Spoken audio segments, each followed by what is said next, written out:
Welcome guys. तो पिछले episode में हमने देखा था कि यूनोआ के फादर ने बेट सहित यूनोआ को पटक दिया था और फादर कहते हैं चलो आज मैं तुम्हें बताता हूँ कि सुबह को कैसे उठा जाता है। इसके बाद क्या होता है यूना के साथ वो तो हमें बताया नहीं जाता। इसी के साथ सीन शिफ्ट हो जाता है यूना के फादर पर, जो कि अपने सलाहकार के साथ बातें कर रहे थे। मैं बताने भूल गया, ये वाई किलन का लीडर है, तो हम इसे लीडर ही बुलाएंगे अब। सो लीडर अपने सर पकड़ के बैठा हुआ था और सोच में पड़ा था, जो देख करके सलाहकार कहता है कि क्या आप दूसरे यंग मास्टर के कारण परेशान हैं? और लीडर भी कहता है वो नहीं तो और कौन हो सकता है जो कि मुझे इतने परेशानी में भेज सकता है।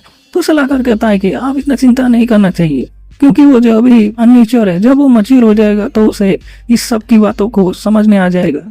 तो लीडर उदास होते हुए कहता है कि जब वह पैदा हुआ था तो वह उसी समय अपना मार्शल ट्रेनिंग के लिए देश घूमने चला गया था, लेकिन मुझे लगा था कि मैं 2 वर्षों में वापस आ जाऊंगा। और मैं उस समय कई घटनाओं के कारण मुझे लौटने में केवल 8 साल लग गया, लेकिन मैं इन समय में सॉर्ड ऑफ जस्टिस का टाइटल हासिल कर लिया था। लेकिन नुकसान बहुत बड़ा था, जब मैं घर लौटा तो मेरी पत्नी का रवैया बदल गया था। वो तो बहुत ही गुस्से में मुझे बागिन की तरह काटने में दौड़ रहा था, और वो बेटा जिससे मैं बहुत ज्यादा प्यार करता था एक लेजी इंसान बन गया। ये सब देख करके मुझे अभी भी उदासी और परेशानी महसूस होती है। सलाहकार कहता है कि आप इसके बारे में चिंता मत कीजिए, मेरे पास इसके लिए एक रास्ता है। जो सुनकर के बाप चौंक जाता है और पूछता है कि बताओ कौन सा रास्ता है इन सबको सही करने का। तो सलाहकार कहता है कि क्या आप भूल गए कि वो वापस आ रहा है? जो सुनकर के लीडर थोड़ा हैरान हो जाता है और सोच में पड़ जाता है। फिर उसे याद आता है, हाँ तूने ठीक कहा, मुझे लगता है वो वापस आ रहा है। आप सही कह रहे हैं, अब वो आने पर मेरी सारी तकलीफ दूर हो जाएगा। तो सलाहकार कहता है कि हाँ अब वो 3 साल बाद वापस आ रहा है, और हमें उस बंदे के बारे में बताया जाता है जो कि लीडर का बड़ा बेटा होता है और वो आइकलन का सेकंड यंग मास्टर, जिसका नाम होता है सुनरो। और वो व्यक्ति है जिससे यूनोआ बहुत ही ज्यादा डरता है। ये साथ सीन कट होकर के यूनोआ के रूम पर आता है, जहाँ पर यूनोआ का एहसास होता है कि उसके पीछे कोई खड़ा है, जो देख करके वो पीछे घूमता है और हमें सुनरो को दिखाया जाता है, जो कि बड़े ही गुस्से से यूनोआ को देख रहा होता है। यूनोआ अपने भारे भाई को अपने पीछे इस तरह से अचानक आते हुए देख करके वो भी शब्द और हैरान हो जाता है। सुनवो कहता है कि तो बताओ मेरे छोटे भाई, तुम कितने घंटों से सो रहे हो? तो यूनोआ ये देख सुन करके घबरा जाता है और हपलाते हुए कहता है कि हाँ मैं तो अभी ट्रेनिंग करके आ रहा हूँ।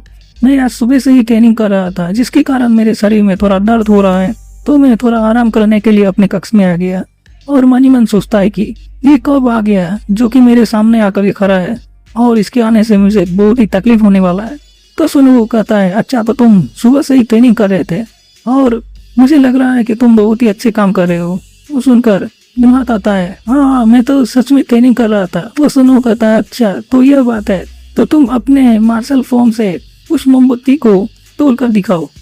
तो यूनोआ पूरा घबराते हुए सोच में पड़ जाता है और कहता है क्या उसे तोड़ना है? कहता है हाँ उसे तोड़ना है, और वो भी अपने मार्शल फॉर्म से। मैं भी तो देखो तुम मेरे जाने के बाद 3 सालों में क्या क्या सीखा है। और इधर यूनोआ तो सोच में पड़ गया कि अब वो क्या करे, क्योंकि उसे तो मार्शल आर्ट का एम भी नहीं आता है। और इधर उसे इस तरह से घबराते हुए और खड़े होकर के सोचते हुए देख करके सुनो तो बहुत ही गुस्सा हो जाता है और कहता है तुम क्या कर रहे हो? मैंने तुम्हें जल्दी से अपना कर्तव्य को दिखाने को कहा है, तो चलो शुरू हो जाओ। तो यूनोआ नाटक करते हुए कहता है क्या मुझे इसको यहीं पे करना है? इससे तो खतरा हो सकता है, इससे मेरे अटैक से घर भी बर्बाद हो सकता है। जो देख करके सुनो तो बहुत ही गुस्सा हो जाता है और चिल्लाते हुए कहता है तुम अपना बकवास बंद करो और जो भी मैंने कहा है उस पर फोकस करो, तो जल्दी करो, मैं तुम्हें और भी वक्त नहीं दे सकता हूँ। खैर यूनोआ घबराते हुए कहता है कि हाँ मैं ठीक है मैं करता हूँ, तुम इतना गुस्सा क्यों हो रहे हो? मुझे लगा कि मैं तुम्हें आगाह कर दूं कि मेरे अटैक से कहीं ये घर तो टूट ना जाए। जो सुन करके सुनो कहता है हाँ ठीक है चल जल्दी कर और नाटक मत बंद कर। यूनोआ मनी मन सोचता है साला आज तो मैं गया, कोई तो आ जाओ और मुझे इसे रोक लो, नहीं तो आज तो मुझे बहुत ही गलत पड़ने वाली है। तो मन को बांधते हुए कहता है छोड़ जो भी वो देखा जाएगा। ये एटीट्यूड में अपना शॉट को घुमाते हुए कहता है तो बड़े भाई देखो मैं किस तरह से इस मोमबत्ती को 2 टुकड़ा करने वाला हूँ। और एक जोरदार छलांग लगाते हुए अपने शॉट को उस मोमबत्ती की तरफ अटैक करता है। लेकिन जब वो घूम करके देखता है, जो देख करके वो शॉक्ड हो जाता है, क्योंकि मोमबत्ती का तो कुछ भी नहीं हुआ था, उसका अटैक वहाँ उसके आसपास भी नहीं लगा था। जो देख करके सुनो भी हैरान हो जाता है, कहता है वाह रे वाह तुमने तो बहुत ही बढ़िया अटैक किया है। इससे तो मोमबत्ती कटना तो दूर की बात है, बुझ भी नहीं गया है। क्या तुम्हारा यही ट्रेनिंग है सुबह से लेकर के शाम तक का? 3 साल बीत गया, 3 साल, जो कि बहुत ही काफी होता है शॉर्ट टेक्निक के फर्स्ट लेवल तक पहुंचने के लिए, और तुम इसके बारे में कुछ भी नहीं जानते हो। तुम तो एक बर्बाद और बेकार व्यक्ति हो। और सीन कट हो जाता है और हमें नहीं दिखाया जाता है कि वहाँ पर सुनु के साथ क्या होता है, और इसी के साथ खाने के टेबल को दिखाया गया जहाँ पर पूरा परिवार बैठ करके अपना खाना का आनंद ले रहा है। और इधर इंग्लैंड के एक तो घबराए बैठा हुआ था और सोच रहा था कि आगे क्या ही होने वाला है। और इधर सुनु और उसके फादर के बीच बातें चालू हो गया था। तो फादर पूछता है कि तुम्हें कोई तकलीफ तो नहीं हुआ है गर्मी में? तो सुनु कहता है कि नहीं नहीं, मुझे कोई भी तकलीफ नहीं है, वैसे भी बिना कठिनाई के हम आगे नहीं बढ़ सकते हैं।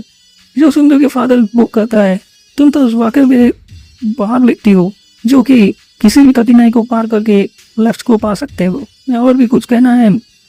और इधर यूना तो अपने ही मस्ती में मग्न था, आप देख सकते हैं। तभी सुनु कहता है कि हाँ मुझे और एक बात कहना है। सुन करके उसकी मदद करता है कि हाँ बताओ तुम्हें क्या कहना है, तुम जो भी बात करना चाहते हो खुल के बताओ। तो वो कहता है कि ये बात असल में यूना के बारे में है। तो सुन करके सभी चौंक जाता है और इधर एनसी तो शॉक में ही हो जाता है, अब ये क्या करने वाला है।